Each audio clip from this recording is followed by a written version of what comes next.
Imagine a comet so reckless it dives toward the sun, and might briefly become visible at the edge of daylight, unless it's torn apart first.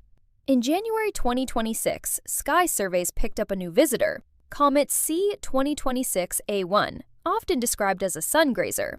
Its orbit is a plunge into the brightest, hottest neighborhood in the solar system. And that's what makes this story a gamble with two endings, either a sudden flare that becomes unforgettable, or a quiet disintegration nobody sees. As it falls inward, the nucleus heats fast. Ice doesn't melt out there, it flashes into gas, blasting dust off the surface like tiny thrusters.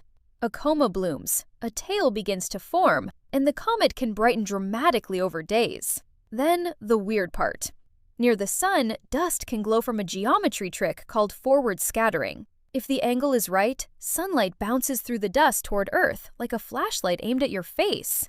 A comet that was barely detectable can look like it switches on. Sudden, sharp, and brighter than you'd expect.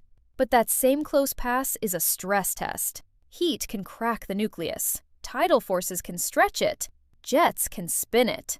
Many sun grazers fragment into a chain of pieces, then fade into a smear of dust. If it survives, the safest way to look isn't to chase it in the daytime glare. The best chances are usually low in bright twilight, after sunset or before sunrise, when it's far enough from the sun to be searched safely. Never scan near the sun with your eyes, binoculars, or a telescope. So early April becomes the moment of truth, either a brief cosmic firework at the boundary between day and night, or a comet erased by sunlight before it can be admired.